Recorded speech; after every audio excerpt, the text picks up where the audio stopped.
Hello. How's everybody doing?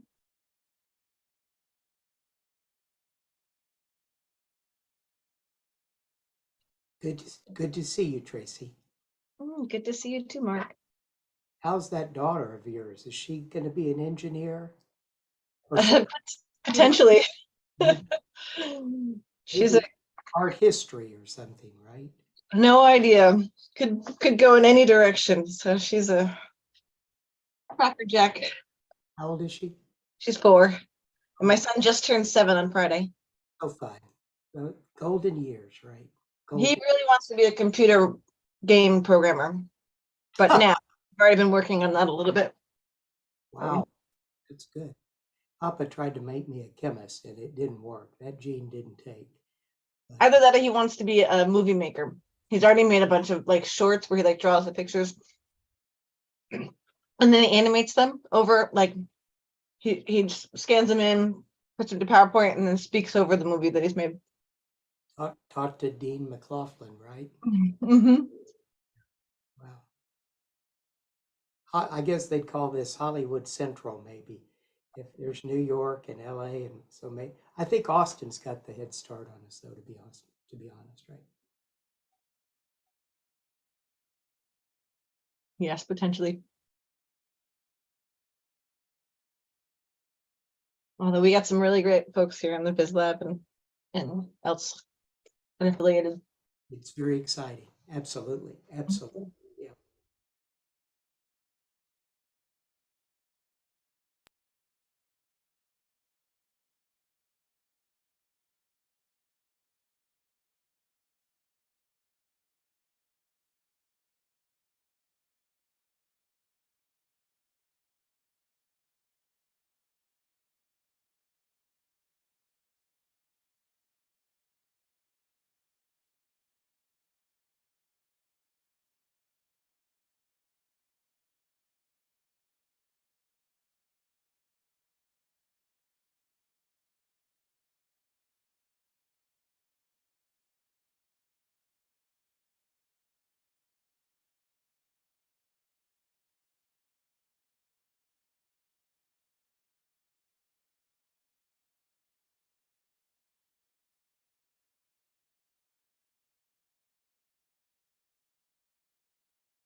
Well, good afternoon, everyone. It's 3 o'clock, so we will get started. Welcome to the 8th meeting of the 40th session of the Faculty Senate of Texas A&M University.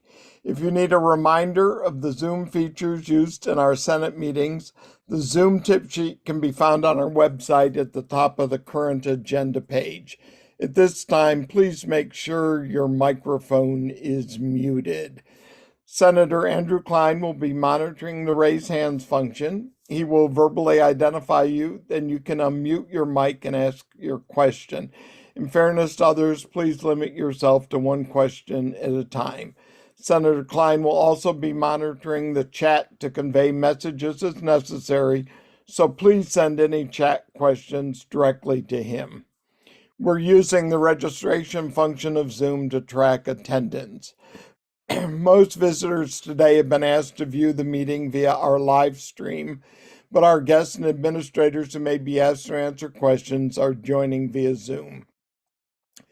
Visitors wishing to address the Senate may make this request by sending a chat message to Senator Klein or by using the raise hands function. Finally, if a senator wishes to offer a motion during today's meeting, please raise your hand at the appropriate time and ask to be recognized. I may be missing, but I don't see Chancellor Sharp here yet. And he is our guest speaker today. No. Not surprising if it got delayed at the last minute, given that we now have a legislative session underway. So we can move on, and hopefully he'll be able to join us shortly. So I'll begin with speaker comments then. Senators, we have a full agenda today, so I'll keep my comments short. There are two issues I'd like to highlight: a recent letter and mental health on campus.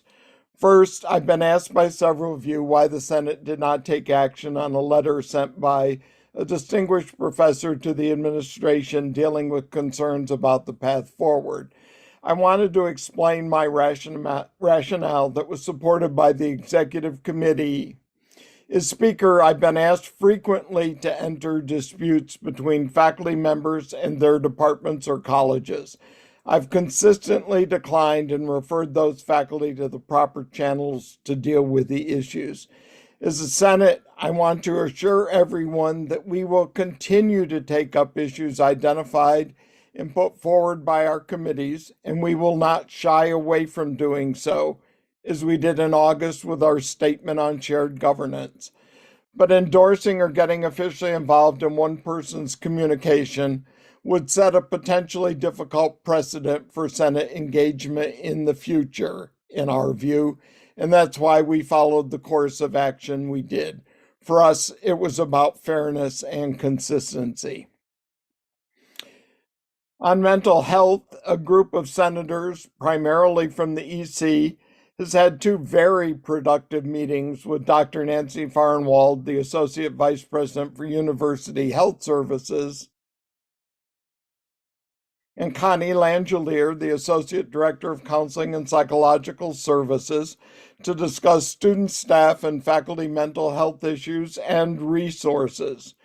We followed that last Friday with a Senate coffee with Drs. Farnwald and Langelier and produced additional examples of issues to consider. Next month, the Senate and Counseling Services will co-sponsor a workshop for faculty on how to talk to students in crisis. I wanted you to know about our progress and that our work in this area is just beginning. So With that, then we'll move to approval of the previous meeting minutes. Are there any corrections to the December 12th meeting minutes found in attachment B?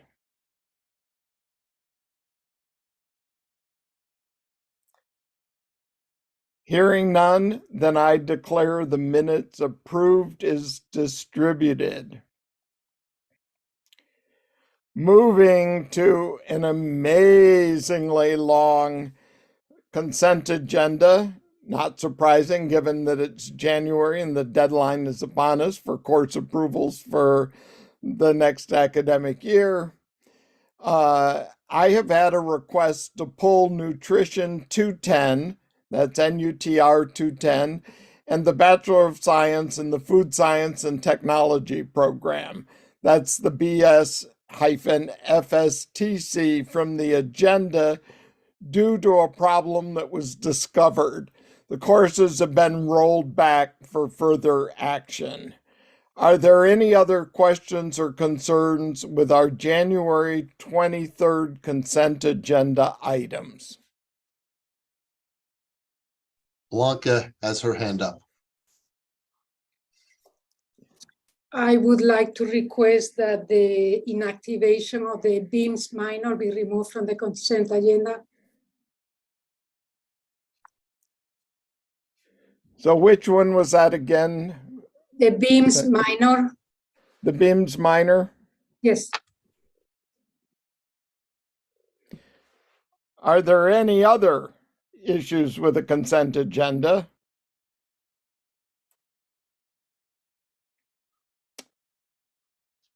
Senator Lupiani?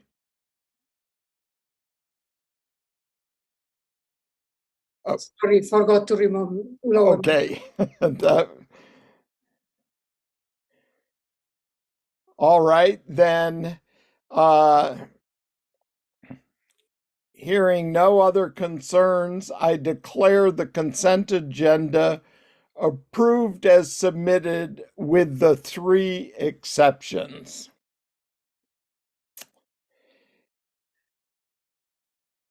And now, moving into old business, this would be an appropriate time if anyone wanted to offer any motions regarding the courses or minor tabled during one of our previous meetings. Senator Angie Hill Price has her hand raised. Yes, I would like to request that biomedical engineering 311 and the minor in biomedical engineering that were tabled on November 14th be brought off the table and approved. So I think the Or make first, them separate motions. Do brought off the table then. yeah, it should be 2. The first motion would be to remove them from the table and bring them back for action. Yes, I move that they be moved off the table and brought back for action, please. Senator Tagg has his hand up. If we're to the discussion part of that, otherwise I seconded that. Well, that I was about to ask for a second, Senator Tagg, so that's perfect. Now discussion. So biology asks for those to be pulled, and appropriate letters of support we've worked together and provided letters of support for the program. So I would go ahead and make the motion once we've to go ahead and approve these courses and programs. So the motion is on the floor to bring these off the table. Is there any further discussion? Senator Klein, could you please launch a poll?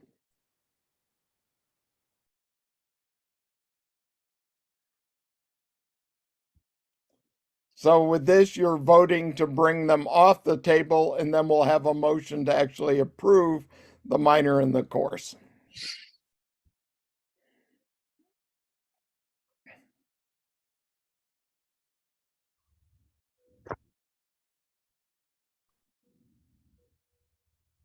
So I would like to move approval of Beeman 311 and the minor in biomedical engineering also. Okay, then we have, oh, well, did you pop up the results of that? I'll pop them up now. It just finished. Oops, just add another one, but I'm going to end it. I don't think it'll change anything. So Thank you. let me just read into the records. There were 79 yeses and 3 nos. Perfect, thank you. Then Senator Price made a motion that we actually now approve the course and the minor. And do I have a second for that? A second. So it's moved and seconded. Any discussion? I'd just like to say, like Senator Tagg said, it was pulled by biology because they had some concerns. We worked with the Department of Biology and received support letters from them for the course, which then affects the minor. So thank you very much for the biology department working with us.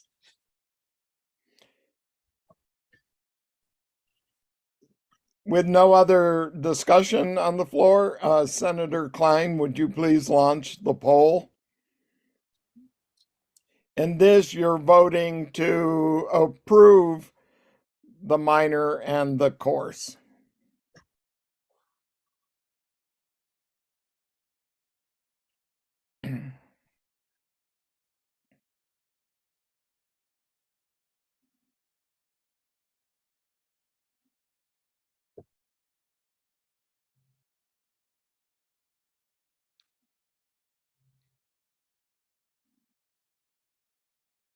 Okay, it looks like everyone has now voted. So I'm going to end the poll. And I'll share the results.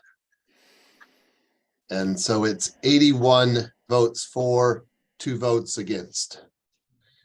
And Dale, the Chancellor, has just joined us, I believe. Okay. Then thank you for handling that. And I would say both courses have been approved and will move forward. And after our guest speaker, we will go to unfinished business. And Senator Lupiani, you can address the issues with BIMS.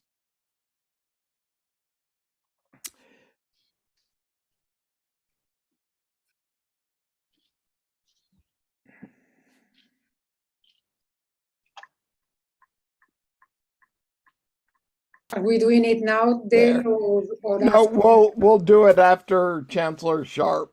So our guest speaker today really doesn't need any kind of detailed introduction to the Faculty Senate.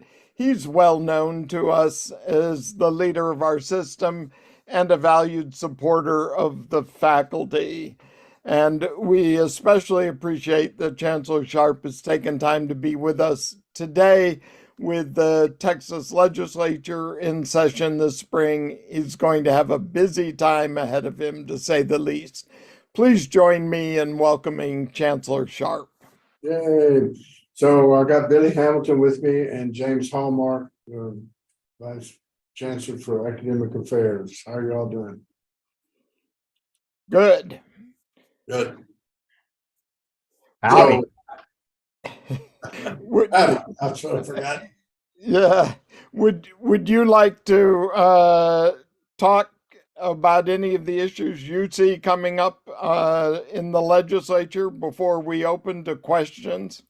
Yeah, one of the things that we originated in the A&M system, the board, as you may recall, at a meeting last fall, instructed us to start working on some affordability issues in the legislature. And so we put together a packet that all in all would require the expenditure by the legislature in the neighborhood of $1 billion. And that means them taking over their share of the mandated cost of Hazelwood, or a portion of Hazelwood, not the direct veterans themselves, but the legacies, which is the expensive part of it. It would require them taking over healthcare, treating healthcare like all other state employees are treated. Other state agencies are given a lot more money, but to the tune of about $250 million, a lot more money to handle healthcare increases than is higher education. There hadn't been an increase in a long time. So we're asking them to check that. And what are the other couple of things that are involved in that? Those are the two main parts of it.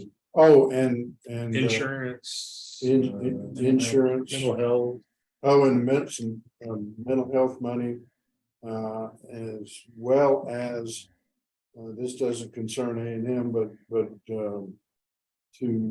we put in, it was an A&M initiative we put in last year for the regional universities to allow for the mentorship of first generation students. It worked very well in Laredo, moved the graduation rates from something like 18% to 60% in a period of 4 years. And we asked them to increase that from 25 million to 80 million for all of the regional universities in the state. But anyway, so we then took that to all of the systems, all of the chancellors signed off on it, gave it to the chairman of the House Appropriations Committee and the Senate Finance Committee, and we're hoping that will, and both of them are supportive. We're hoping that will make it into the budget before the year's out. For that, we agreed not to raise, all of us agreed not to raise tuition for the next 2 years. And if they continue to keep up with the enrollment growth, with growth of Hazelwood students and insurance costs and things like that, we can do it in perpetuity. I mean, it's a fair deal for us and for them. And so they get to decide whether or not they take this deal. We think it has a good chance of passage, and we will see. We have a number of things that are in the base bill in terms of salaries and things like that, particularly for agencies who they've sort of taken it in the shorts for a long time.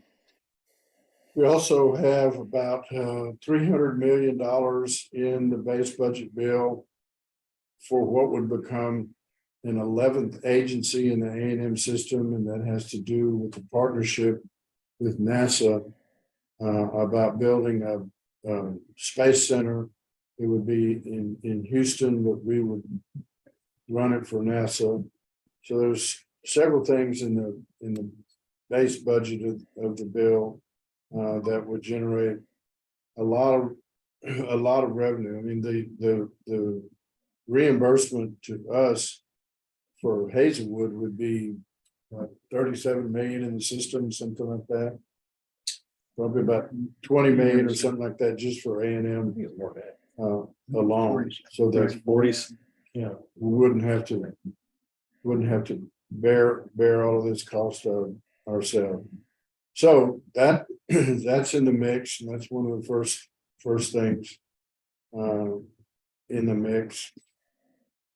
Wild card is what they're going to do with regard to tenure. The House, I think, is very much aware of the fact that you can't abolish tenure and expect to recruit people from across the country or any place else. And we're hopeful that on the Senate side, that they may lessen the times for tenure, shorten it or something like that. But I'm fairly confident that it's not going to be something that's done away with. I don't think there's support for that. And what else? We've got construction requests, for Yeah, go ahead. everyone, all of the system members, agencies and the universities have construction requests. And we're not sure, A&M has it for the campus and for Galveston and for the Health Science Center. We're not sure. Legislature's been comparatively generous the last 2 sessions or last 3 sessions on that. But it would really help our capital programs, and we've got a lot of demand for construction that could be met. Speaking of Galveston, the construction on the ship started this morning at 8 o'clock. First piece of metal was cut to build a ship. I guess that takes 2-3 years. But the first part of that $350 million boat is at least underway. James, you have anything? I don't believe I have anything to volunteer, but happy to answer any questions.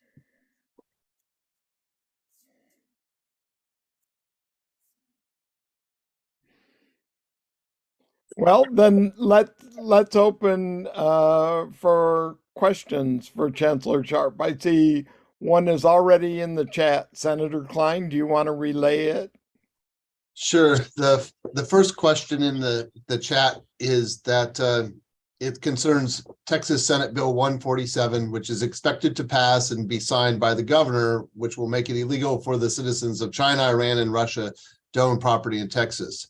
Given that a significant number of faculty in engineering and the sciences at Texas A&M are from these countries, mostly permanent residents and dual citizens, what measures, if any, do you plan to take to address this issue, which would otherwise lead these individuals to leave the university for other states and also make it hard for A&M to attract quality faculty? Yeah, I don't know what that bill is. What does the bill do? It makes it illegal for residents of Iran, China, and Russia to actually own property in the state.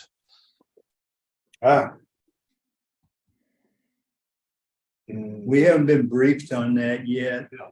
I just saw the headline on it. I don't know what that's about. There's some constitutional issues involved in that, maybe. I don't know. Can I say something or I don't know? Please go ahead. Yeah, so Chancellor Sharp, this came up recently, and in fact, the governor himself has tweeted a very strong tweet in its support that he is awaiting its passage and that he will sign it into law. Looking at it, it was originally apparently intended to punish or prevent entities based in these countries to own property, which is a valid concern. But it also, in its last clause, it actually also includes citizens of these countries, and that makes it applicable to all the permanent residents that also hold citizenship in these countries, and also U.S. citizens that happen to have dual citizenship. And in some cases, the dual citizenship cannot be removed. The other country may not essentially, will permanently consider you as their citizen, whether or not you are a U.S. citizen. So that dual citizenship is not necessarily something that can be removed. So effectively, it puts the majority of the citizens of China, Russia, and Iran who work for the university, and of course for all the businesses in the state, at risk, because if you cannot own property, then basically you cannot own your own home. And I think most people would consider that as a factor in their decision to either come to the state or possibly leave the state for other states. Yeah, I didn't know it applied to individuals. One of the things that I read, or at least this reporter that wrote the story that I read about it, had to do with sovereigns owning property, the country of China, the country of Iran, something like that. So I guess I'm not qualified to speak to it. I haven't read the bill. All I saw was that one slip. So, I mean, it gotta be at the beginning of the process. So it's in committee. And if it poses a problem for faculty, it's not limited to A&M, and we just have to, I've texted our GR person to ask them what the status is, but they haven't brought it up on the watch list, so we'll get them focused on it. And, you know, I don't think their intent was to affect individual citizens as much as it was maybe nation states and large companies from owning vast amounts of property or whatever. But we'll find out. I agree completely. The intent was different, but again, the fourth bullet or the fourth line effectively broadens it, which is what's of concern. And again, on behalf of a lot of the faculty here, I would appreciate it if you would again follow up on that, because I think the weight of your office, Mr. Hamilton and Chancellor Sharp, is going to make a big difference in this case. Yeah, well, I don't think they've started committee hearings yet. So. Yeah, hard to imagine that they would prevent someone living here from owning property, but we'll watch that one. Somebody had just put up a question about the CHIPS Act. University of Texas and Texas A&M both are submitting requests to the legislature for $500 million apiece to match proposals with the federal government for CHIPS facilities under the CHIPS Act in the state of Texas. We'll do that jointly, but a lot of it is going to depend on whether or not that $1 billion, which is the request, or 800 million, whatever it is that winds up bidding. University of Texas, I think, will take one part of it. We'll take the other two parts of it. Ours would be in probably Relish if we win that proposal. But that'll be something pending before the budget committees. Senator Banerjee, do you have a comment on this particular question? Not on this. I have a separate question on the CHIPS Act. Okay, was your question answered then? Not really. I had a separate, Okay, then please go ahead then. So Chancellor Sharp, thank you for making that time for us. I just wanted to say howdy. I'm kind of curious about your opinion. I'm wondering, if you're aware of the status of the governor's, the current status, of the governor's task force on CHIPS Act, and wanted to hear your opinion as to how the system should be strategizing to leverage this opportunity. And my primary concern, as I perceive it, it seems UT is playing a more dominant role than Texas A&M system in this regard, and we probably need to have our faculty and PIs, more actively involved in these efforts from the current level that we are in right now. I understand. The CHIPS Act? Was that about the CHIPS Act? Yeah, that's a CHIPS Act. Yeah. And your concern is that the UT system is more engaged in this. UT faculty are more engaged in this than A&M is, and we need to get fired up and get after it. Am I yes. correct? So just to give you a specific example, I think there was a understanding that that UT would be handling the packaging aspect of the efforts, and we would be handling the manufacturing aspect of the efforts. Except if manufacturing is $1, packaging is $10. And if you think about packaging, $5 out of that $10 typically is in cooling the electronic chips. And in my humble opinion, we have a deeper expertise in chip cooling than UT does. But We think that's right. What happened was, is they tried to get their money, UT tried to get their money into the base bill, that $500 million you're talking about. They used our name in that without our permission. In other words, they threw T's in, they threw Teeks in, and the whole bit, which did not go over well with the chairman of Appropriations Committee, which wears one of these rings. And the chairman of Appropriations Committee came to us and said, that's not how this is going to work. UT is going to get a portion of it, A&M is going to get a portion of it. And then once we found out about that, that's what I was explaining to you. It now becomes they're going to get one part and we're going to get the other two parts. And so I guess the nice way to say it is their little roundabout plan got foiled because of who the makeup of that particular committee. It did not get included in the base bill as they requested, even though our space money did get in there. And so there was a meeting yesterday. There's another one, I think, maybe right now, sometime this afternoon, going on with some folks about putting the right amount of money to where UT would have theirs, we would have ours, we'd work together, but not doing it like they would. They wanted to get it all, which is typical of them. And they just threw our names in as if we had agreed to it and we hadn't agreed to it. But that's typically the strategy that they use, but it didn't work. And so we're pretty confident that we'll get for ours, our half of it or our 2/3 of it, similar amount to what they were getting. Frankly, we think we have more expertise in it than they've got anyway. Exactly.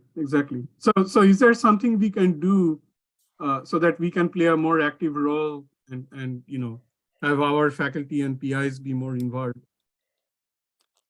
Yeah, I would imagine that Hurtado is probably involved in that, and and Joe Schwab, Joe has been sitting on the statewide working group on this issue. Yeah. So probably if you reach out to either one of them, I mean, they have been working on the details of the proposal that we've been working on. So if there's input, then it would probably go through them. It would be most effective. Yeah, they wanted Joe to agree. This was a few months ago. They wanted Joe to agree that, of course, they would be the big dog and we would come in and help them. And Joe's attitude was same as yours. Hey, we know more about this stuff than you know anyway. And so whatever we do is going to be with you, but independent decision making of you. We think that, I mean, obviously what they tried to do got stopped, and we think it would be more of a partnership now. I think that's what the governor's office wanted. They just couldn't sway it. So, one of the representatives from the governor's task force was here in Texas A&M in November when we had our workshop on CHIPS Act, and he did a mutual introduction for me with the people in UT who are handling the packaging, except I'm sending emails to them and they're never responding. So, so we need a better way to have A&M's voice be heard, when all these discussions happens in the governor's task force. But I would say that anybody that wants to be involved in that, and I know obviously he's having conversations in engineering in particular, but anybody wants to be involved in that, Joe is the conduit for that. Yes, and I've been, talking to Joe as well. So, well, thanks for the feedback and the information. So I had a direct message that I think will be of interest to a number of people, and this is concerning what do merit raises and cost of living adjustments potentially look like given the legislative session and the cost of living increases we've experienced. Yeah. Well, within the system, we generally set a range for merits, and each university makes its own decisions. If we get the funding package that the chancellor, I mean, the no tuition increase doesn't mean no money increase. It would be a significant increase in funding for Texas A&M, and then it would just be up to Dr. Banks, the administration, how much of that they wanted to set aside for merit raises or promotions or incentives of one kind or another. Yeah, what always happens is the board approves a range and each university gets to decide whether they want to be at the top of that range or the bottom of that range. It's always, at least that's been the case for the last 10 years. Yeah. And they do it based on their own financial situation. A&M's obviously is in good financial condition, but have a lot of priorities right now. Other schools, especially if they have declining enrollments or flat enrollments, they may not have as much free cash for that. So we're usually all over the board every year on it when we set the budgets. So I have two questions concerning DEI initiatives. So I'm going to ask them together here. So one is, can you please ask the Chancellor his view on House Bill 1006, which could essentially diminish all DEI initiatives? That's the first question. And the second question is a little more focused. It's some departments require faculty candidates to submit statements about their support for DEI efforts. Some also make support for DEI criteria for tenure and promotion. Some legislatures have expressed a desire to ban Texas universities from requiring DEI statements or considering support for DEI in tenure and promotion. Do you have a position on that? So those are the two questions surrounding DEI. Yeah, I would guess on DEI that on the Senate side, I would not be surprised that it would pass a ban on anything having to do with DEI. On the House side, I don't have a clue. I can't tell because the leadership seems to be, on one side, or I don't know. They haven't expressed a particular part of it. I think when I talk to the people on the Senate side, basically what they say, well, harsh as it may seem, what they say is that DEI is a lazy man's way to get diversity. They say that what you should be doing is a lot more recruiting of minority personnel instead of waiting for them to come to your door and stuff like that. I guess they mean we're supposed to do academics like we do football. I'm not sure what they're talking about. But I don't have an idea yet of where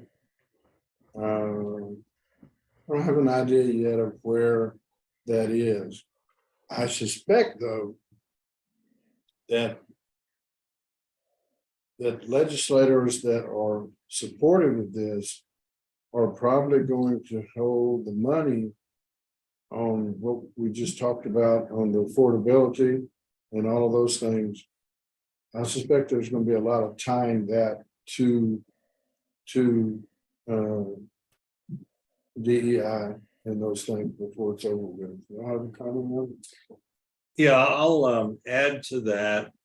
One of the things that Jenny Jones and her team, so the team from A&M as well, led by Norman Garza, are trying to help legislators understand of what we do in those DEI offices. And our DEI offices are a whole lot less about the things that our legislators think it is about, and a whole lot more to do with student success and kind of reframing, helping them reframe that this is about, woke stuff or critical race theory or whatever. And it's really about trying to help every student who comes to our campus be successful.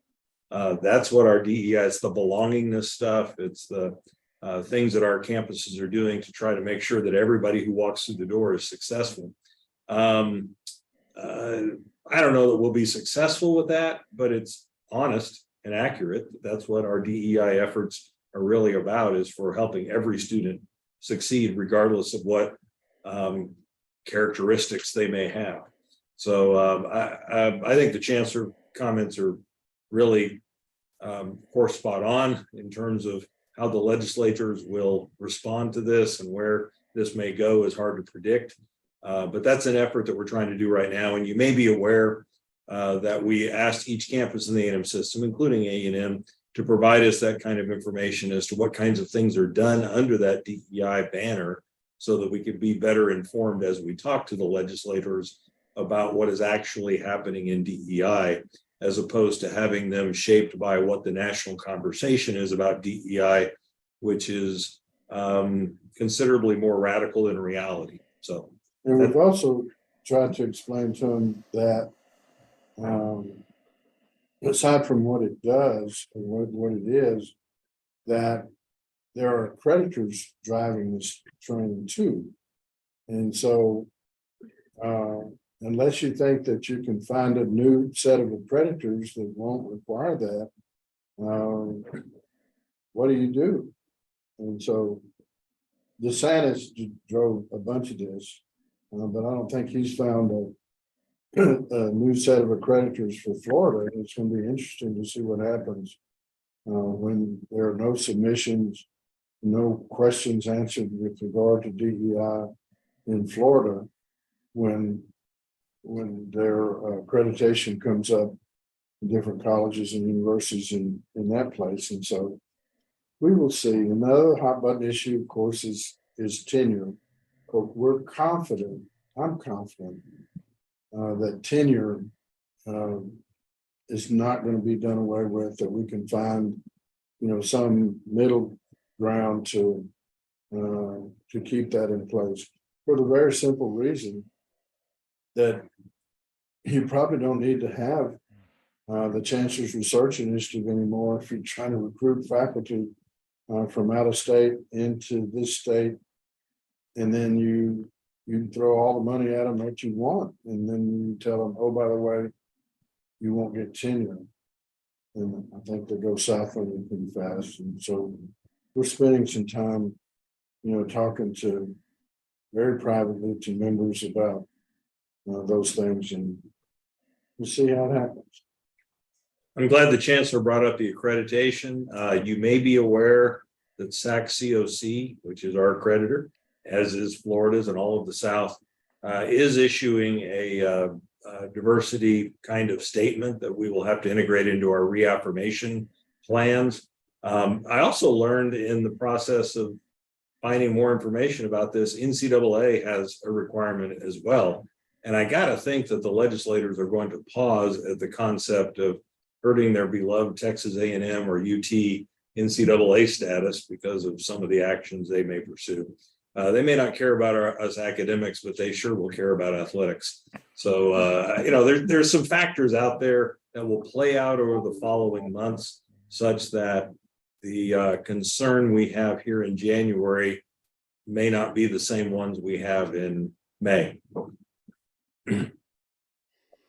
So something was added to the direct chat for me that also relates to DEI. Could the chancellor please address the national press reports related to the TAMU medical school removing photographs of white graduates from the walls of the medical school as part of their DEI initiative? Yeah, I'll tell you, I think we finally gotten to the bottom of what happened there.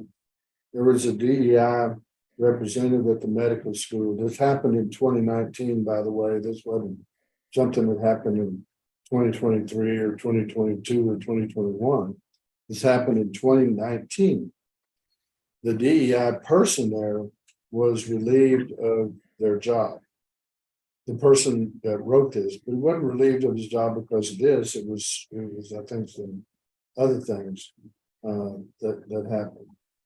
It seems there was an open records request. Some think perhaps that open records request came from the disgruntlement of that person, but they probably won't be able to prove it, and was then sent to the Washington Examiner, which feeds on this kind of stuff. And so we got the background of it.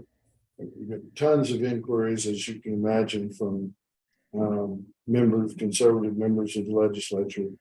And we explained to them that this is something that happened 4 years ago, and why it happened and where it came from. The wording of that could have been a little bit better, I would suspect.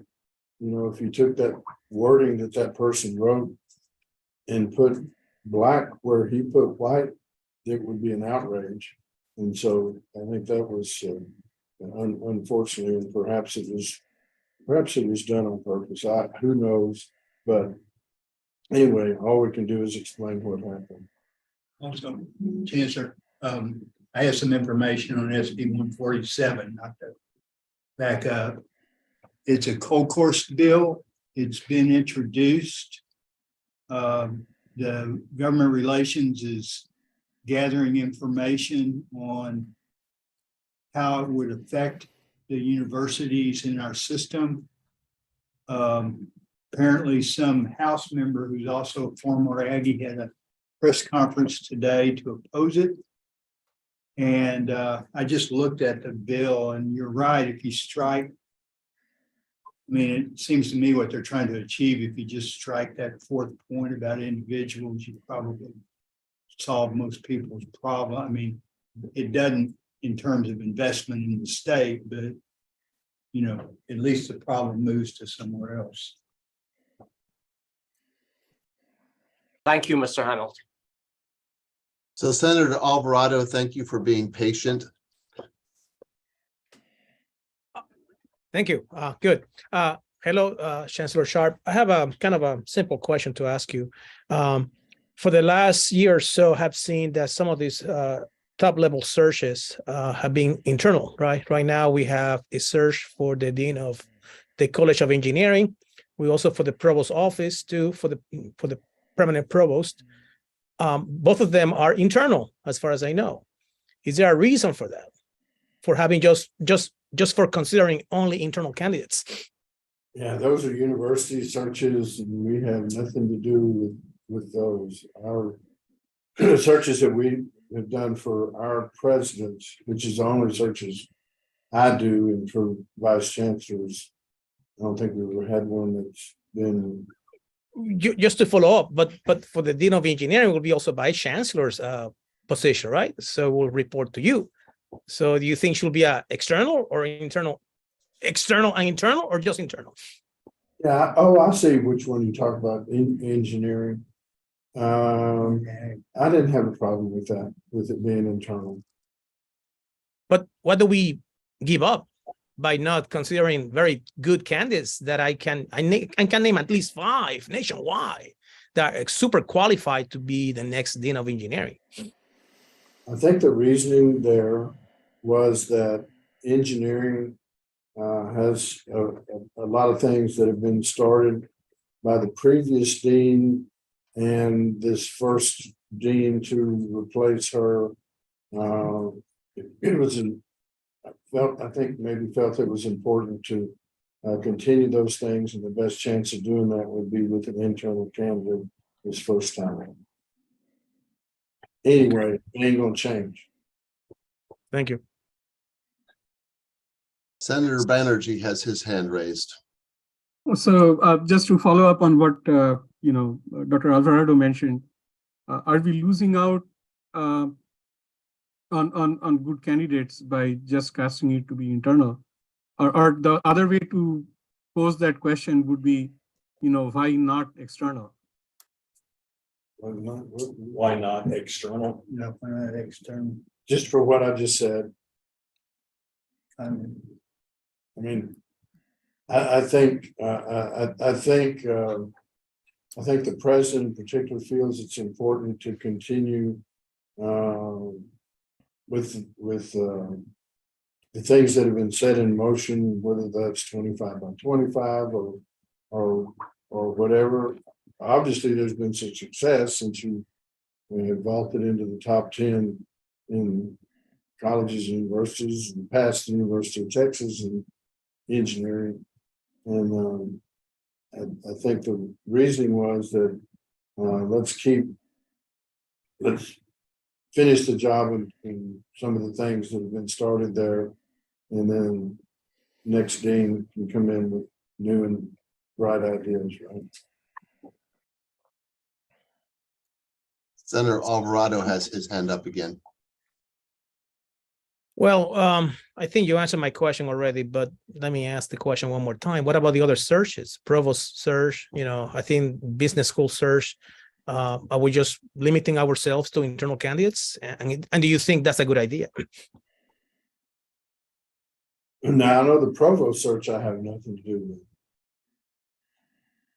In the business search, I had nothing to do with. I don't have anything to do with those guys. Mine was limited to anything having to do with a vice chancellor. Okay, thank you.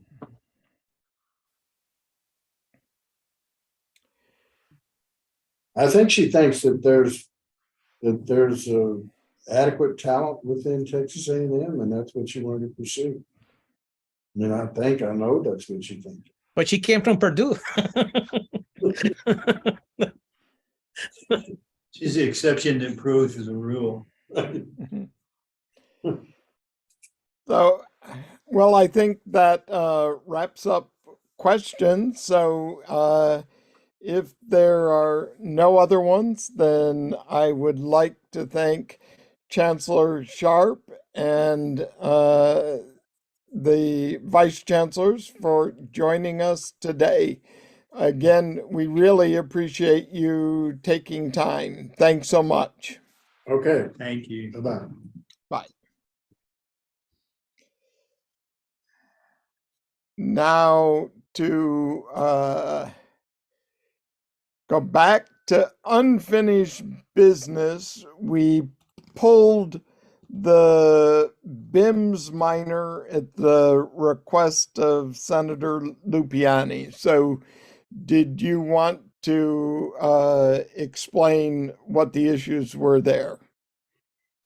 Yes, thank you, Speaker Rice. As you know, the BIMS program was in the vet school for many, many years since it was created. And because of the path forward, it was moved to the College of Arts and Sciences as an interdisciplinary program. However, it looks like the decisions are being made only by the faculty in arts and sciences, and there was no consultation with the vet school, with the dean's office, or the faculty members that are being impacted. And the reasons given is that it's not something that arts and sciences wants to keep managing. So I would like to know why the vet school wasn't involved in this decision making, or why there was no communication at all. Well, do you have a proposed action? Do you want to table the BIMS minor, or are you just raising the questions about it and want to allow a vote to go forward with it? I would like to table it so there's more discussion between arts and science and the vet school. So Senator Lupiani has made a motion to table the BIMS minor. Is there a second to that? Senator Taylor has his hand up. I don't know if he's wanting to second or not. He wanted to ask a question if it was appropriate at this moment, but I can postpone that or withdraw that question for the sake of the second being managed or not.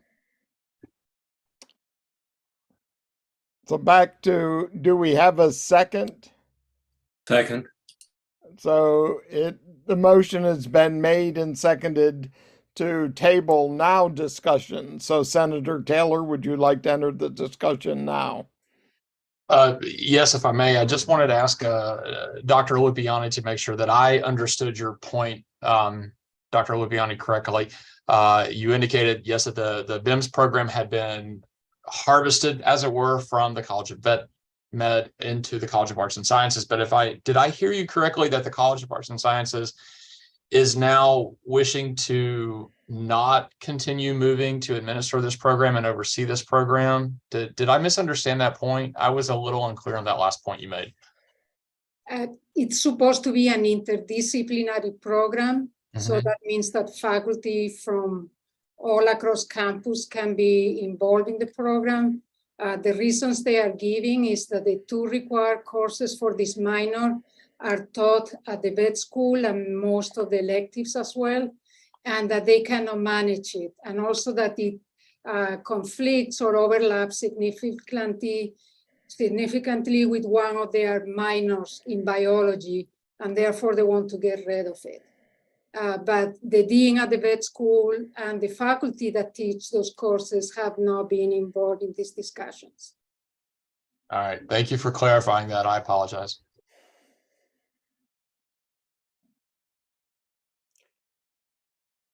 Then if there is no other discussion, Senator Klein, could you launch a poll on tabling the BIMS minor?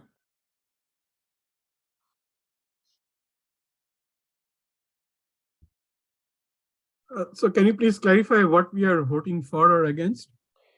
Senator Lupiani's motion is to table the BIMS minor that was on the consent agenda for further discussion between arts and sciences and veterinary medicine, and I suppose anyone else that is involved in this interdisciplinary program.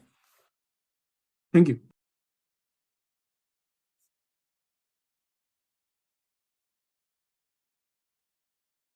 And just to clarify, tabling the inactivation of the minor, Yes. not the establishment of the minor.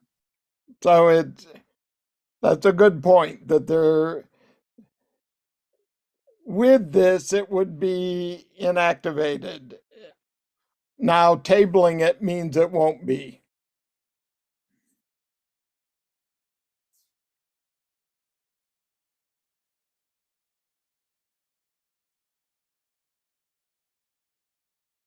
Okay, I don't think any more votes are coming in, so I'm going to end the poll.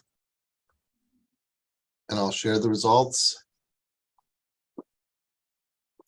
So the proposal that was part of the consent agenda has been tabled, which means that we have tabled the inactivation of the BIMS minor. And for the record, it was 72 votes for, 10 against. Okay. Thank you. So I believe that takes care of the consent agenda and related old business. So Senator Banerjee has just raised his hand. So just a comment, in future, if we are doing an online poll, it would be nice to see like a slide shared where the actual, motion that's up for voting is written out in a sentence. So that way it's clear what we are voting for or against. I could be audibly challenged and sometimes get confused as to what I am hearing. So if it is typed out in a slide that we can look at when we are doing the vote, that might be helpful.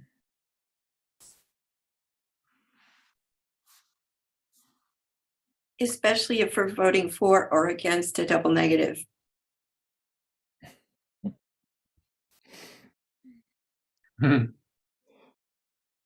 We will look at the possibility of figuring out how we might do that. It is impossible to prepare all of our motions in advance because many times we don't know what they're going to be. But we'll take a look at it and see if there is a way to improve on that. Or whatever is being said is typed out in the chat, I guess. So. And that, Deb, would be a definite possibility with that. So I think we can come up with something that will make it easier.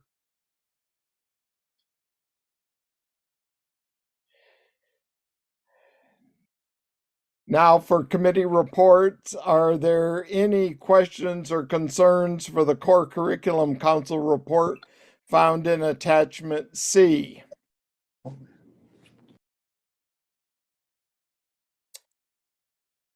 Hearing no questions or concerns, I declare the report approved as submitted.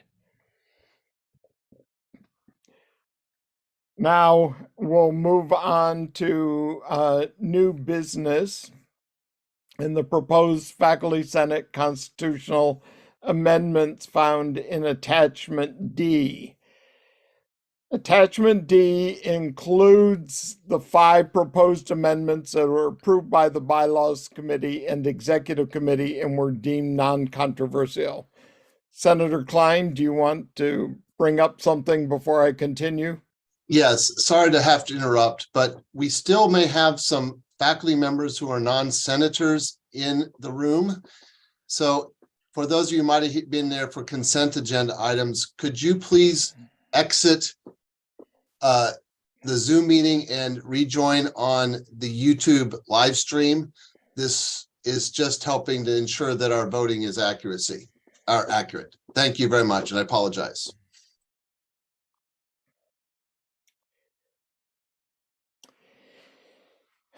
So I wanted to also mention that due to a clerical error, the 6th and controversial proposed amendment that dealt with 2 seats for the clinical faculty at the med school was left off the agenda. Consequently, we're not taking that up.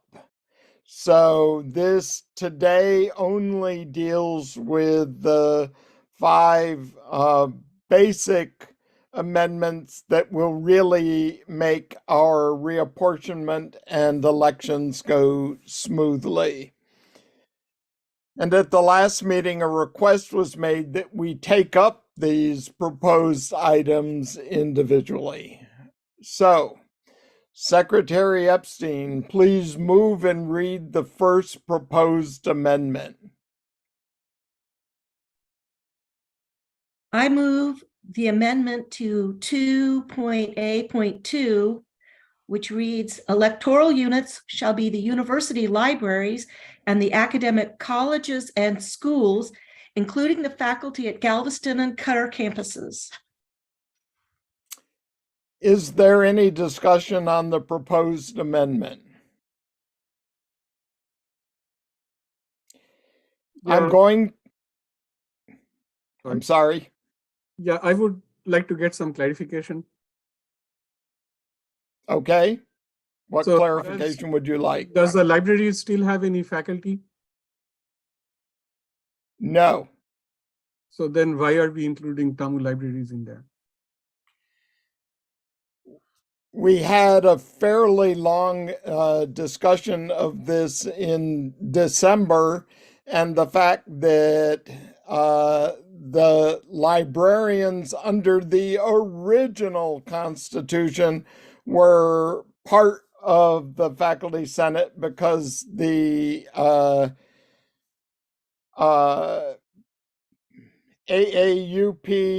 AAU, and the Association of University Research Libraries all recognize that librarians do similar work to faculty and should have similar kinds of protections such as academic freedom. And so they were part of our but the organization of the Senate then, and I think that bylaws and the executive committee all discussed this and thought it was appropriate to retain that same posture. Senator Price? I was just going to agree and say the same thing. From a historical perspective, we added the university libraries when it was recommended by the AUP and other organizations. Part of that's very important as far as the information and freedom of speech issues that we run into. And so when the university decided to change those persons to staff and do away with the faculty positions, we had wanted to retain them, as again was the guidance from those overarching organizations. So, and I don't know if we need a second on this, but I'm seconding, by the way. Okay, thank you. Is there other discussion?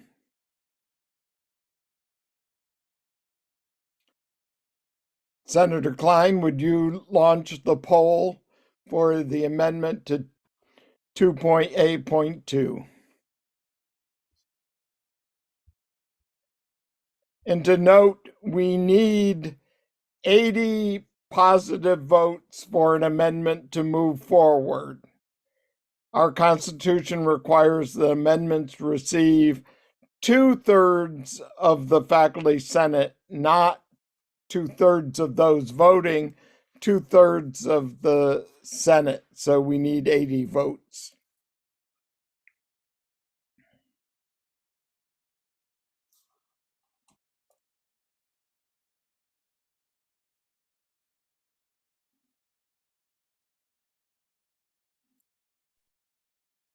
So currently we have had 80 we're up to 84 people have voted. You haven't voted.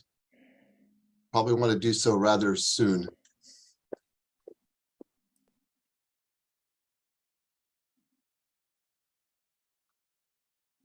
So I have seen no movement for about a minute. Oops, we just had another one added. So how long shall I give it, Speaker Rice? I would say that we can look at the results now. Okay. It hasn't changed for a little while. So I've ended the poll. I'm going to share the results. And I can read the numbers because I think those are going to be important. I apologize, we can't see them. It is 77 out of 85 yeses, 8 nos. Okay, then that proposed constitutional amendment would fail. Senator Price? I would just like to point out that the only thing we were changing was adding schools. The libraries are already there. We didn't change that. So the libraries are staying. We were just trying to add schools because now the School of Medicine and School of Architecture are not going to be electoral units because we didn't change this. So I just point out that when we're doing this, please make sure you're reading the stuff in red because those are the only things that are changing. Thanks.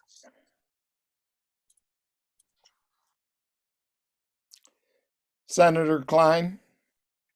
Speaker Rice, can I ask what the implications of this are going to be if no schools are recognized?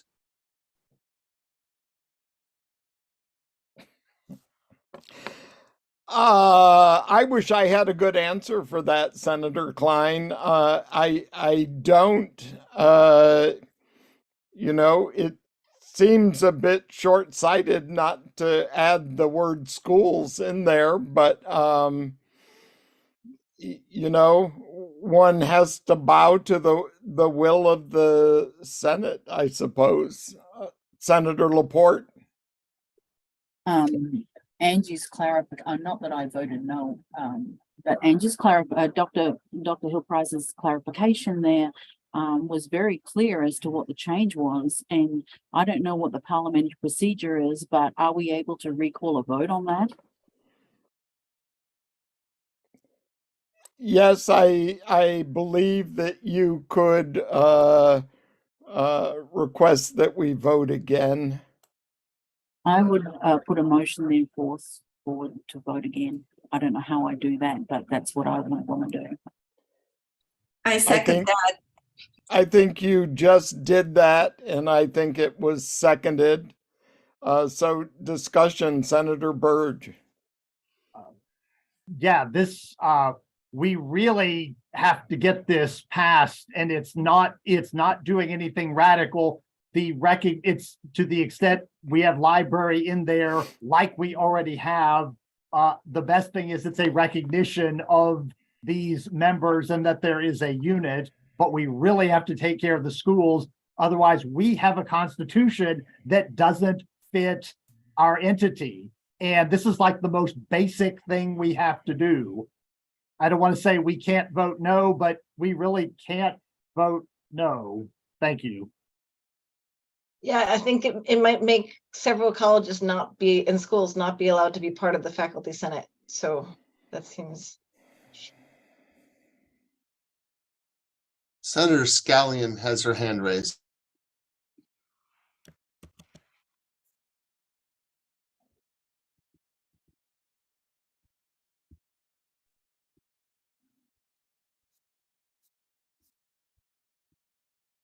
Senator Jimenez also has his hand raised. Yeah, so it doesn't hurt anything to have libraries in here. So if people are voting against it because of libraries, it was there before, and keeping it there doesn't change anything. You know, whether there's faculty in the libraries or not, it doesn't do anything. All we're doing is add schools. Please vote for this, please. And also for future discussion, we discussed all of these at the December meeting. There's no need to bring up points that might jeopardize them. Thank you. I'm sorry, Andrew, this is Beth Gown. My Zoom was stuck. Is it okay if I talk now? Yes, it is. Okay, perfect. I was going to say the same thing. The vet school, we were the College of Vet Med. Now we're changed to the School of Vet Med. So it would be really great if you voted no and you didn't realize that. It's my understanding then any entity like us would be now excluded from faculty senate. Thank you. Senator Haney has his hand raised.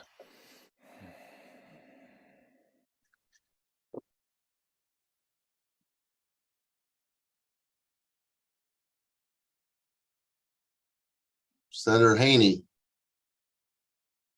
I'm sorry, point of parliamentary inquiry. What is the threshold to pass a constitutional amendment again?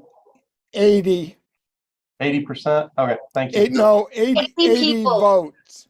80 votes. It's 2/3 of the full Senate. I move to do a vote now if that's. Okay. Wait, sorry, that Tracy, that motion has already been made. Katrina offered that motion to do a second vote.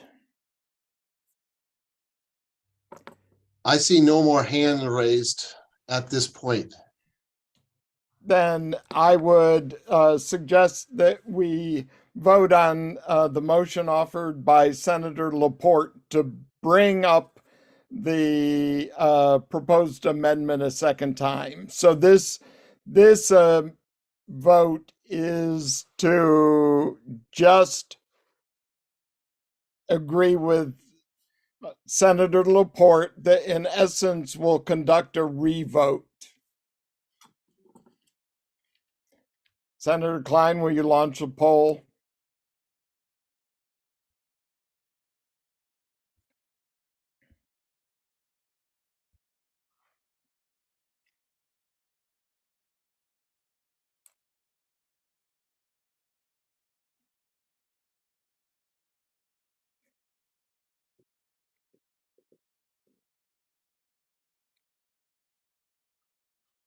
We have 83 votes in and we had 85 before. I don't know if we've lost a couple people or not.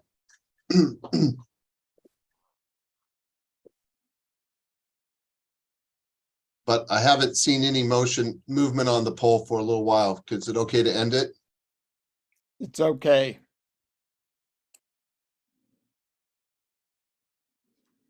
So I've shared the results and I'll read the numbers. It is 81 yes, 3 no.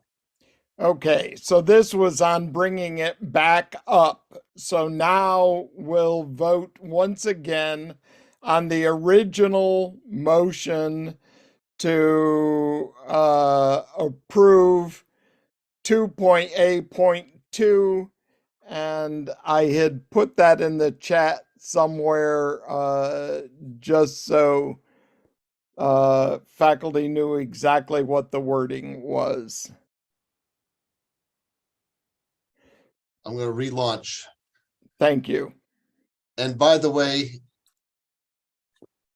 I don't know if there's anybody but me who is unable to vote. I think I'm the only one who's host, correct? I believe that is the case. Okay, so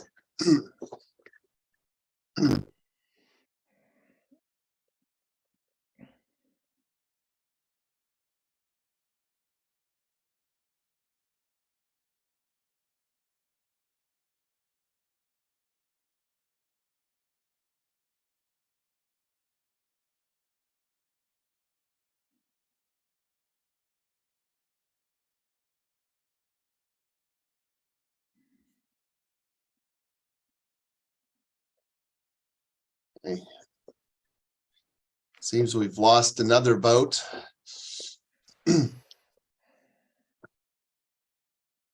I'm getting unstable something or another, so I may come and go. Okay, it hasn't moved for a while. I'm going to end the poll. Ups. So Beth said she didn't have a chance to vote. I have one person that says they haven't had a chance. What should I do, Dale? Then I would say relaunch the poll again, and everyone please vote a new time since it did not come up for everyone. Sorry, let me try again.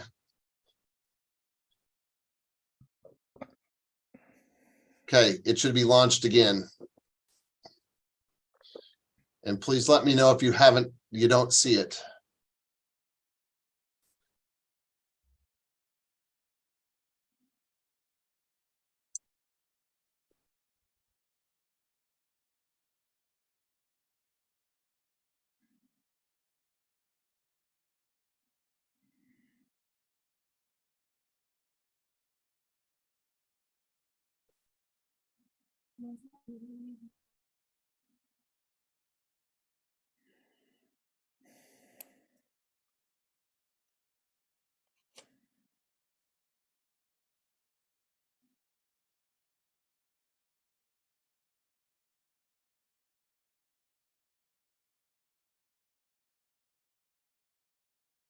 Okay, we are 82 people have voted so far.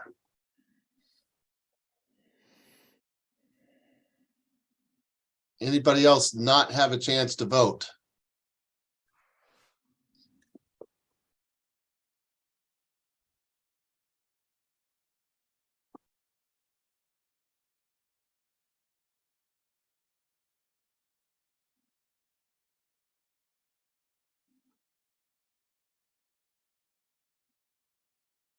We're up to 83 people voting.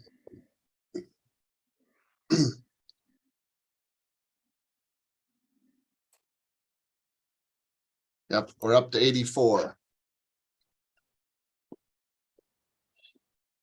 It hasn't changed for a little while, Dale. Then I would say let's see the results.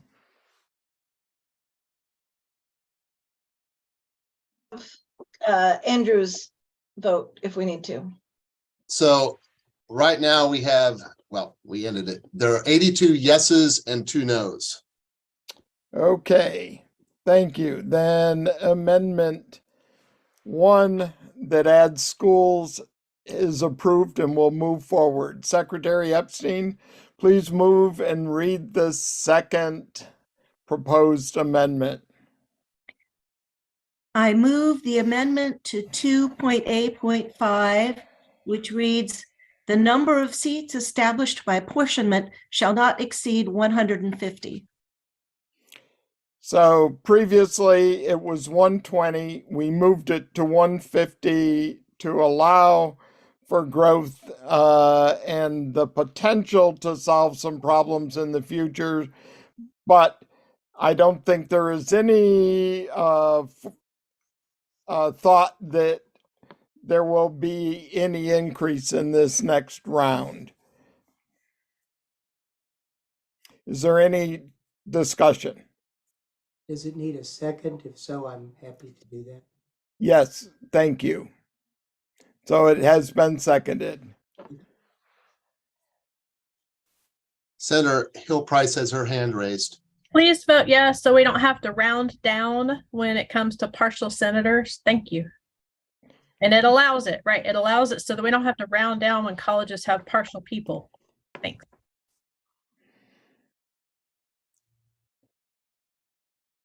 I don't see any other comments or any other hands raised, Dale. Would you please launch the poll?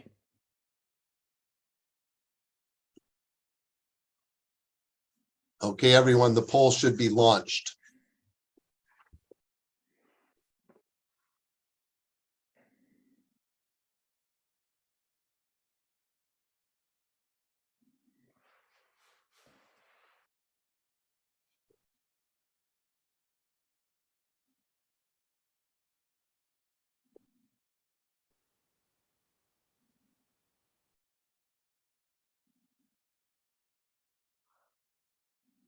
Well, we're holding steady so far. We have 84 people who have And I would say that voted. would appear to be where we're at. So if you could let us know the results.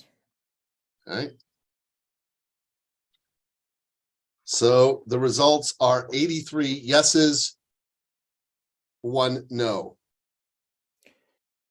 Okay, thank you.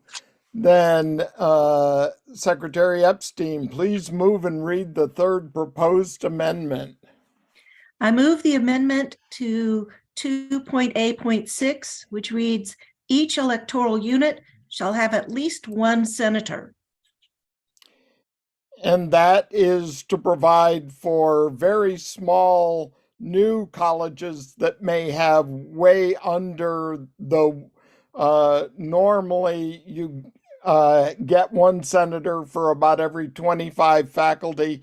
And so this would permit some schools, when they're new and very small, to have one senator until growth is sufficient that they have the two.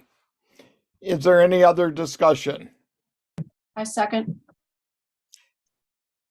So moved and seconded, then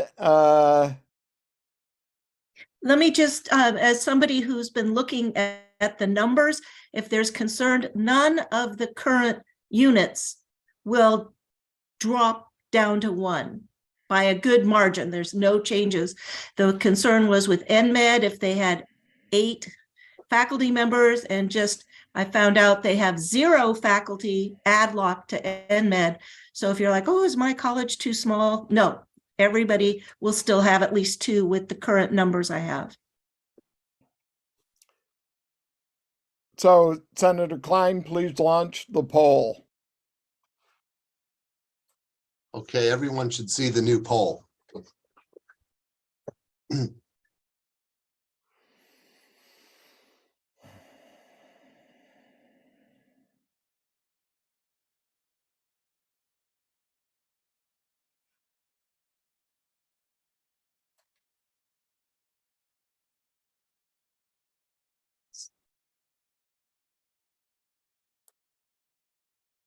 We are at 79 people have voted right now.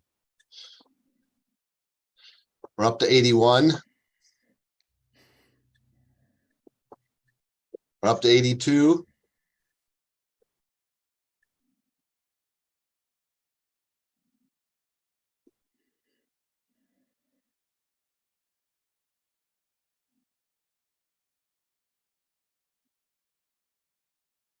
I have not seen any additional votes coming in. Then could you tell us the results? So the results are 81 for, 1 against. Okay, thank you. Now for the Fourth Amendment, and I will note in advance of that Senator Lupiani caught an issue in December and pointed out that we need to amend this today to add that whose appointment was approved by the vice president for faculty affairs or the provost of Texas A&M University. So, Senator Epstein, please move and read the proposed amendment. Is that with or without the Without, and we'll let Senator Lupiani then move that we amend it to add the proper words. Very good.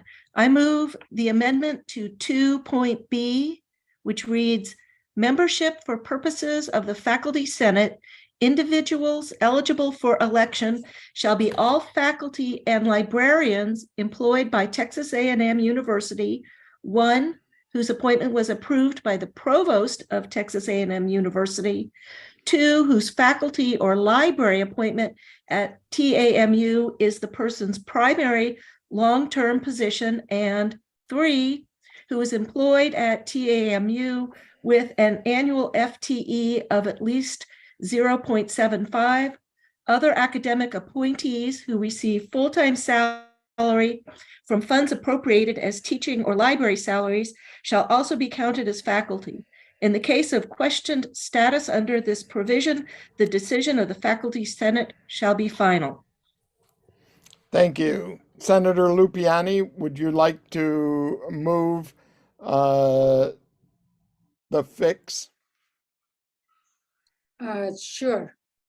So on point number 2, it should say whose faculty or library appointment at Texas A&M is it's point number 1, whose appointment was approved by the Vice President for Faculty Affairs or the Provost at Texas A&M University. So we're adding Vice President of Faculty Affairs in there.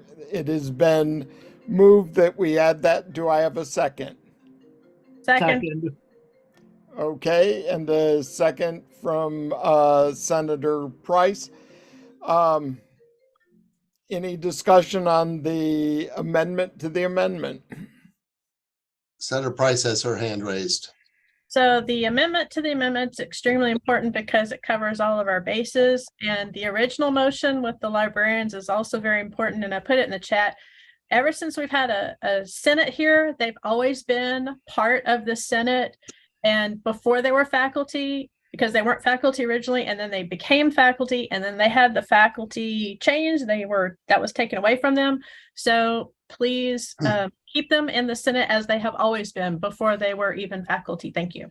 Well, and I want to note that this one really does not impact the librarians at all, because their appointment, they're part of the provost's office, and their appointment is approved by the provost. It affects all of the faculty because faculty appointments are handled through the Vice President for Faculty Affairs. So if we want to keep all the faculty and keep this, the membership proper, we need this one. Senator McGill, did you have a question? It's on once we get to the real thing, not this amendment. Okay, so then on the amendment, Senator Klein, please launch the poll. Everyone should see the poll now.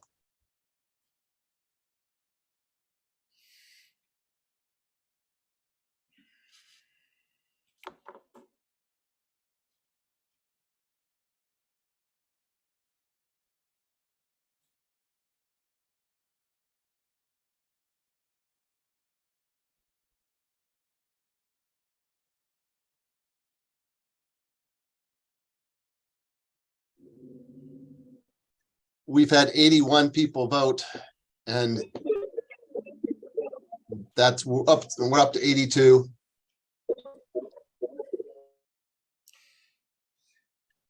On the proposal to amend this, we would only need a majority vote anyway. So Senator Klein, in the effort to move along, why don't you show the vote? So there's the vote. It is 81 for, 1 against. So we have added the words Vice President Faculty Affairs to this proposed constitutional amendment. Now, on the proposed amendment itself, Senator McGill, did you have something? You're muted. If somebody is 50% APT or part-time, whatever, do they count? And I assume they count in FTEs, but they're just not eligible to be senators. Is that what this means? They count toward apportionment, I assume. They do count towards apportionment, and that's not any of the language that was changing. It's been 0.75 FTE, as long as I can remember. Yes, they count toward apportionment, but they are not eligible to serve in the Senate. No. So, any other discussion? Then Senator Klein, please launch the poll.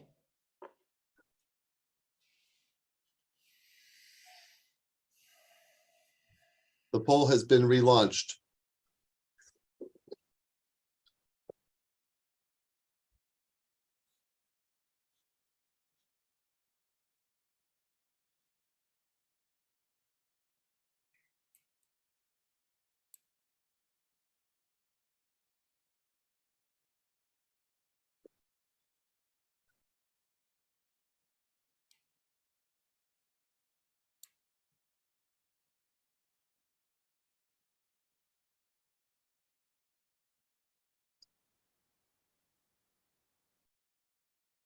So we are up to 83 votes.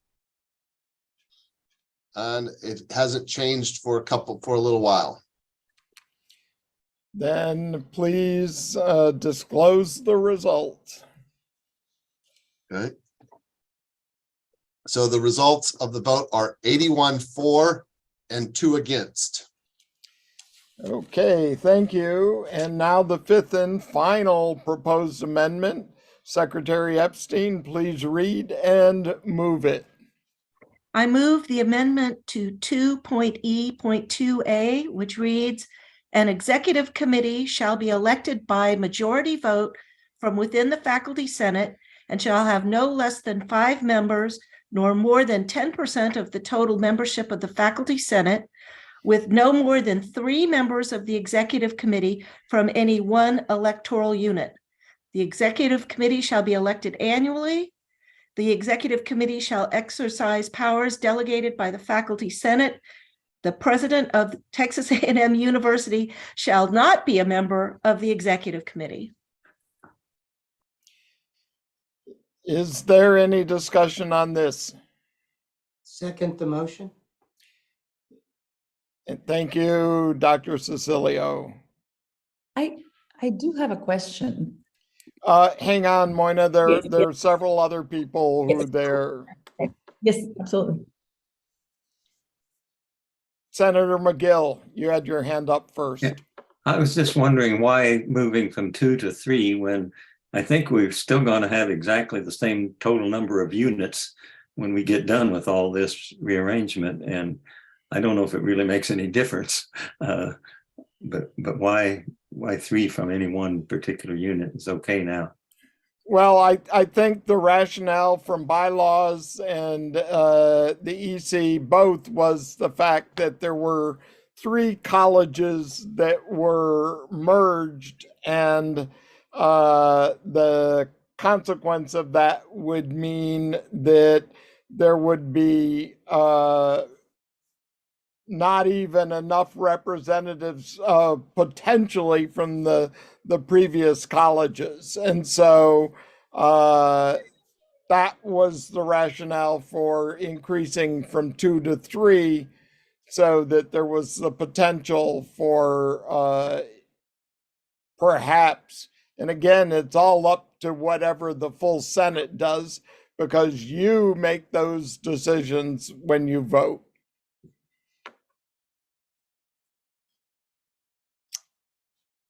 Senator Taylor? Yes, just a question born out of my ignorance about the executive committee. Speaker Rice, as a member of the executive committee, do you have the power of a vote in any situation, maybe other than to say be a tiebreaker? All Is that 12, all 12 members who are either voted by the Senate. So the 3 officers have a vote and the other 9 members each have a vote. The only one who does not is the ex officio member, which is the immediate past speaker. So I have a vote until May, and then after I am But the no ex longer officio still has speaker. a vote in like these things if they're a member of the Senate. Yes, if they're a member of the Senate, they don't have a vote on the EC, which was Yeah, Senator but everybody Taylor's still has a question. membership here. Everybody can vote. Anybody who is a member of faculty Senate can vote here, whether or not the speaker elect, the secretary, member of the EC, everybody has equal vote here. 1 vote for 1 person on the faculty Senate. Senator Moyna. I have a question about why is the president so explicitly excluded? I'm assuming that there's other That has been in there for 40 Forever? years. Okay. So we're not screwing with that now. And I but don't it's mean to only- not have a long discussion, but before somebody leaves and we're lose the potential of 80 votes, Senator Price. I can address that historically with you, Dr. Moyna, later. Sounds good. Is there any other discussion on the 5th proposed amendment? Then Senator Klein, please launch the poll.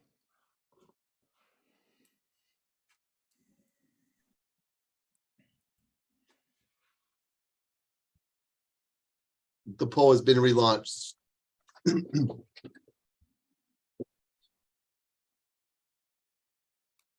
Happens.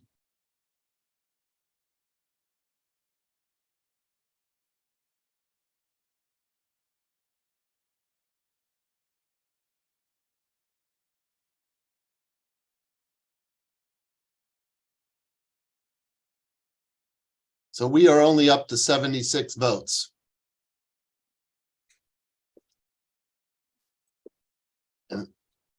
And it has not changed for a little while. We are now at 77 votes. If I would add mine, it would be 78. If Please there vote. is, let's leave it open Haven't for, voted. for another 20 seconds in the hopes that somebody who hasn't voted will vote. So we are up to 79 votes. Grace, did yours go through? No, it did not. Then Grace, if you would please send your vote to Andrew privately. Okay, will do. Well, now we're up to, we are now over the 80 people have a thing. Very good. When Senator Townsend has submitted her vote to you, will you please add that and then tell us what the total is? And point of clarification, do I need to call a senator who's not here and give them a chance to vote? Would that be necessary, Dr. Klein? I'm not trying to force your hand. Don't know if you. Well, we have met our minimum voting requirement, and then we. Okay, got it. Thank you, sir. Okay, so I have Grace's vote as well. So it is, I'm going to end the poll now. There's 82 votes, 77 for, 5 against. Wow, I didn't expect that. Okay, thank you. Then the the proposed amendment number 5 fails. So this wraps up approval of the proposed constitutional amendments. We will be holding a public hearing on the amendments and taking them to a vote of the full faculty of the university. And we'll be doing this pretty expeditiously so that apportionment in our April election can be held smoothly. Thank you. I appreciate the people who stayed remaining for that. We have a final item of business, and that is an information item, which is a proposed name change for the philosophy department. I'm hoping that either Ted George, the chairman or the chair of the department, and Cynthia Werner, who's representing the College of Arts and Sciences, can rejoin us if they left while all of the amendment voting was going on, but they are prepared to discuss the name change. As we have noted in previous times when something like this has come to the Senate, this is not a vote up or down. This is to meet the requirement that proposed name changes for departments or colleges get input from the faculty senate. So you would be providing any commentary that you would like the college or department to have.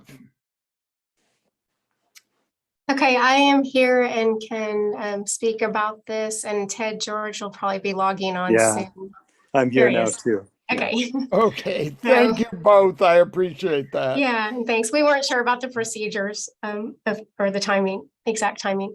But anyway, the reason behind this is the department has been called the Department of Philosophy and Humanities. Everybody just calls it the Department of Philosophy. There was a time in the past where it might have made sense to have both words in the name. Apparently, there may have been some music faculty who were part of the department, but that is no longer the case. It is the Department of Philosophy. It would be an outlier in the entire nation if it was called the Department of Philosophy and Humanities. So it's a move that probably is long overdue. Another rationale is there are humanities faculty in other departments, history, English, etc., and global languages and culture for sure. So the rationale is for those two reasons. And I guess this is for informational purposes only, but we're happy to answer any questions that anyone has. So are there either questions or comments that anyone would like to offer?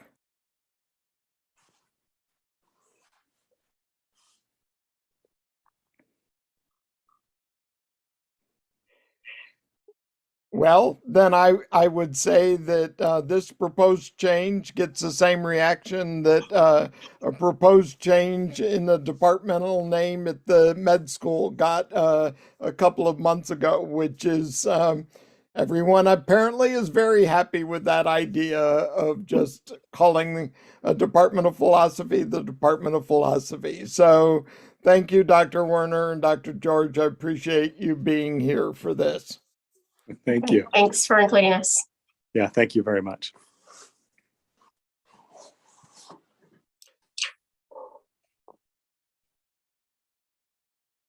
Raimundo has his hand up. Yes, I don't have a comment about the name change. I think it makes sense, go philosophy. Now, my question is the following. If in the future we have consequential votes that have to do with the Senate that do not touch on delicate interactions with administration, could we ask for a roll call as opposed to anonymous votes? Point of order, parliamentary procedure says you, as a senator, Raimundo, could call for a division of the House, which would call for a voice vote. It's not debatable, it's not amendable, it's just done right then. perfect. I don't know about even though I have been a member of the Senate for a long time, I don't know my parliamentary rules right. So next time there is a vote like that, I will ask for advice on how to call for this. Thank you. It only requires you do it before the next motion. Thanks, Trevor.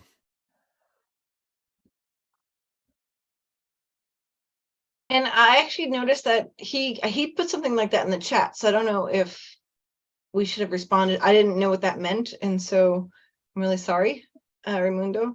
No, that's fine. But my point was, whenever we have a trivial change, to something internal to the Senate that could be hugely consequential, right? And some people just vote no after we explain exactly what this was about. My point is, we risk for the Senate to be considered inconsequential, right, by others outside the Senate. And I mean, this was a trivial vote. It was about ensuring that everyone was fully represented as faculty. We should care about the representation of faculty. The moment the Senate is not representative, the administration is going to be caring less and less for whatever we have to say. After all, we're just advising the administration. That's all we do. So that's all.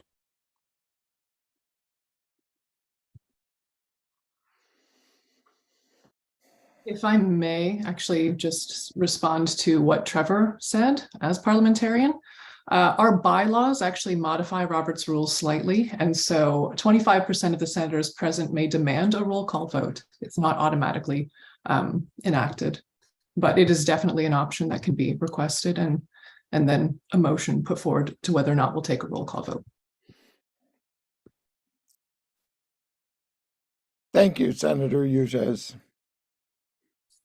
Senator Sachs also has his hand raised. Yes, thank you. As I wrote in the chat, I was very confused that people voted no. And it just, on the record, we are responsible to our constituents, not just our freedom to vote how we're feeling. And I've noticed over time on the Senate, now my third year, that people vote no for conferring degrees. And I don't understand that either, because these are our fundamental roles as senators.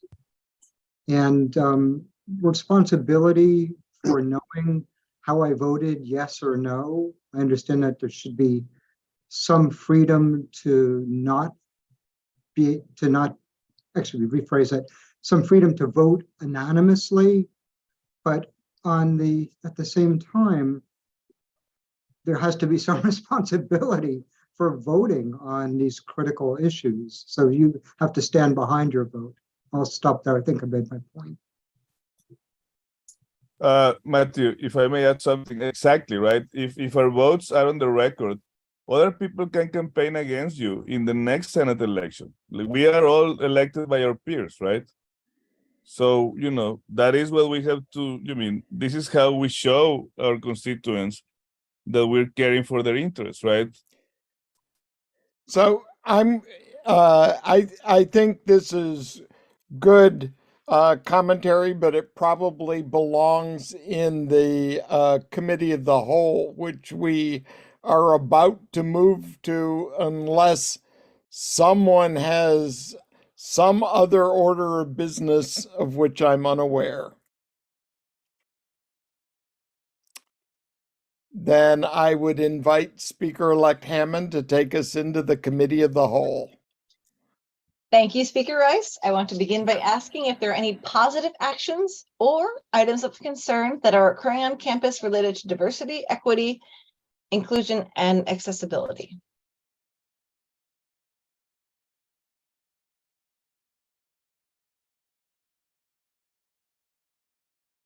And Andrew, you're...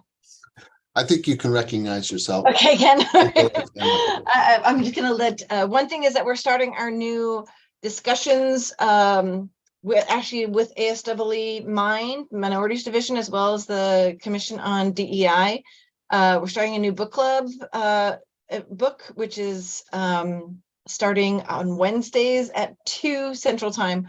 So it should be fun. And it's, I think it's DEI deconstructed, or basically how do you do it right as opposed to wrong. And so we're just trying to be more inclusive for everybody. You know, all people in our university and abroad. Okay, so next thing I have that I will also call myself on for is that April 14th is going to be Texas Land Grants Day, where we get to work better with Prairie View and form more great interactions with our only other land grant school in the state of Texas. So just please reserve that date, April 14th, and I hope you all go to Prairie View for that event. And there is something in the chat that says the Department of Electrical Engineering TAMU hired the first female faculty member, and I represent as the first female senator. Wow, that's pretty awesome. Okay, anything else, Andrew? Moving on to general items, is there any business for the committee of the whole? Senator McGill has his hand up first. This is for Matt Sachs. I voted no on the number because I could easily imagine the 3 largest colleges getting all 9 or whatever there happened to be faculty senators on the committee of executive committee. And I think it's much better if we spread that among as many different colleges as we can rather than have a bunch from one. So I had a rationale. And I'm not ashamed to say it, so thank you.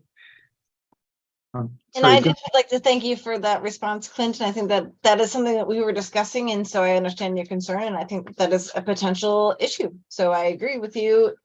In some sense, we were just worried about the fact that 3 colleges were merged, and then suddenly it reduced all the power of those 3 colleges. So totally agree with you, and totally have the same concerns. We're just trying to figure out the best solution. Clint, Senator Sachs, do you wish to respond? Sure. Yes, Clint. Obviously, I didn't intend to say that I was concerned about the executive committee vote because I understand why we wouldn't necessarily want more. It was the changing the terminology of colleges to schools and people reacting against that. That was the clear problem to me. That's all. Yeah.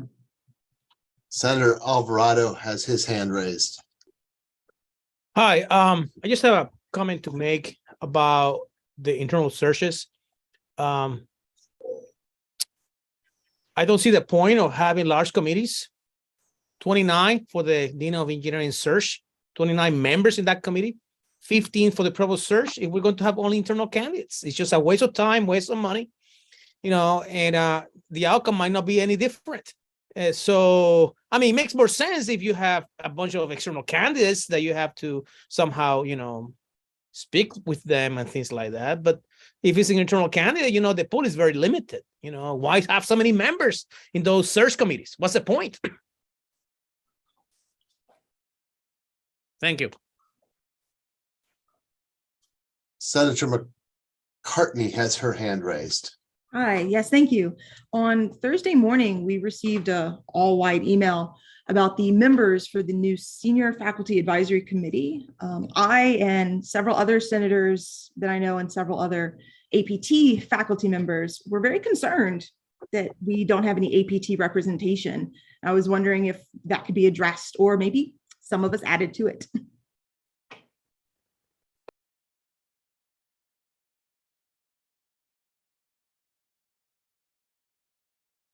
Senator Cahill has his hand raised. I'm sorry, Tony, would you let me, I was searching to get back to unmute, and I believe, Senator McCartney, that there is going to be at least one APT, if not 2, added to the to that senior committee. That's my understanding. Fantastic. Thank you. Senator Cahill. This is actually for Speaker Rice, and I think I saw NK on earlier. I don't know if he's still there. I guess last time I recall, Dale, you said you'd, as part of being on the Provost Search Committee, you'd ask why it was internal. I think we've kind of covered that, and I want to thank my fellow senators for raising a lot of questions I had. I guess the question I have, Dale, is to your knowledge, is the provost search going to, even if it's all internal, is it going to run the way past provost searches have, i.e. we have multiple candidates, even if they're all internal, and they will speak with the faculty, give presentations, we'll have a chance to meet with them? Yes. And Senator Cahill, I do want to note if I think a number of people may have not noticed one difference in the search. It is internal to the entire system, not just to our university. So it means that there could very well be candidates from other system schools who would apply, and the finalists, it would be the same process in which finalists are selected by the committee after initial interviews, and then the finalists would be brought to campus for exactly the same kind of thing that we've done in the past. I thank you. I guess a concern some people have expressed to me is that, especially after the engineering search seemed to have gone internal, despite the original email not having that qualification. A concern some people have expressed to me is that, frankly, the searches are being wired for a particular candidate, and but I think people looked at the past presidential search at both UT and A&M, which happened during COVID, and we didn't have the normal visitation by candidates and presentation to the faculty that we have had in the past for searches, and it's good to hear that we will hopefully be getting back to the old-fashioned way of doing things.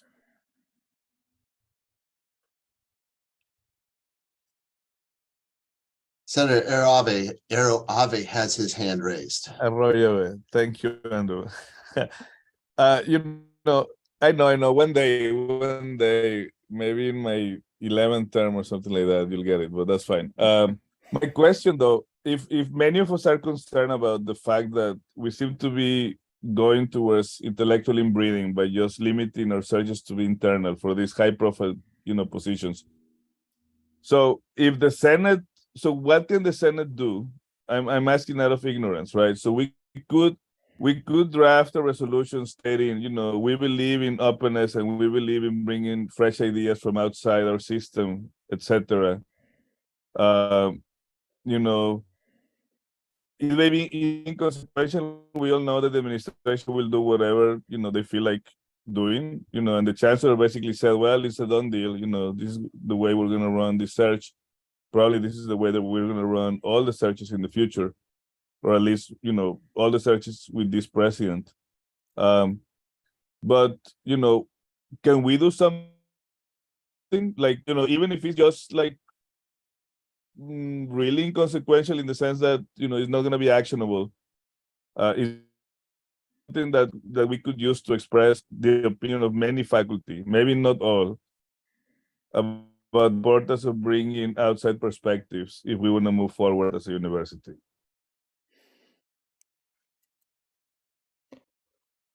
Well, if you're looking for an actual answer to that, Senator Arroyo, I'll be happy to say yes. I think that if we wanted to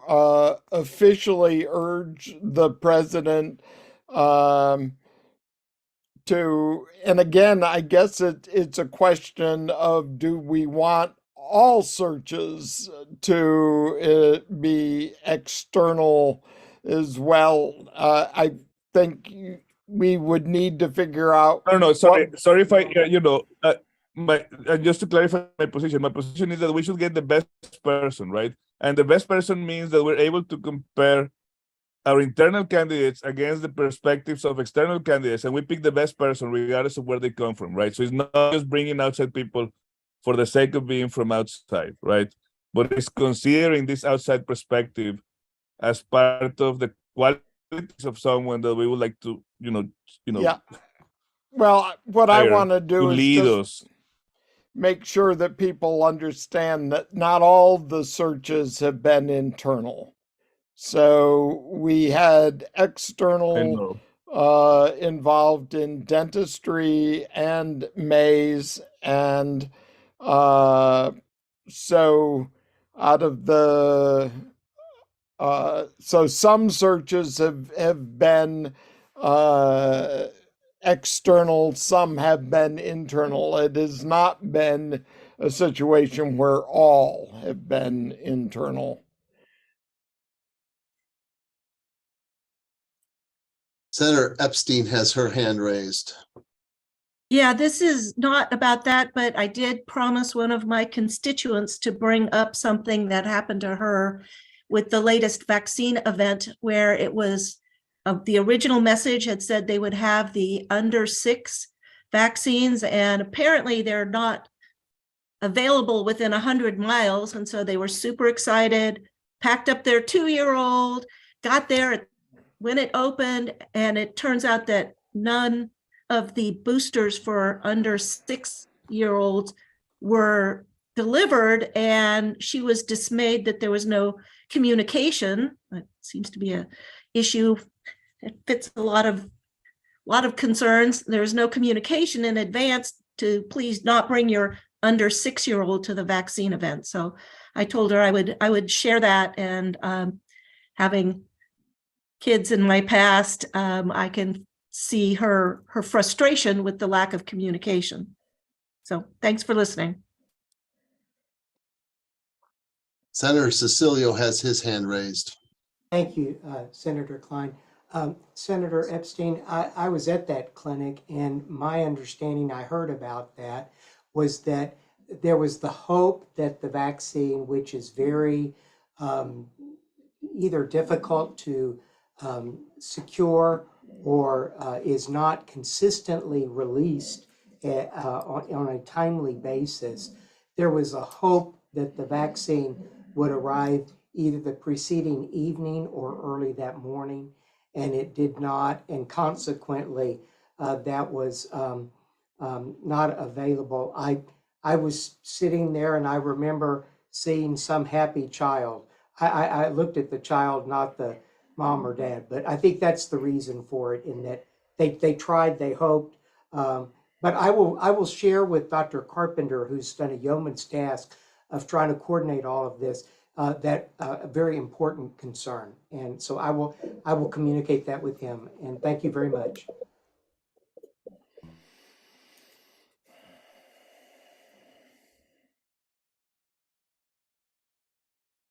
Speaker-elect Hammond, I do not see any other hands raised at this point or anything in the chat.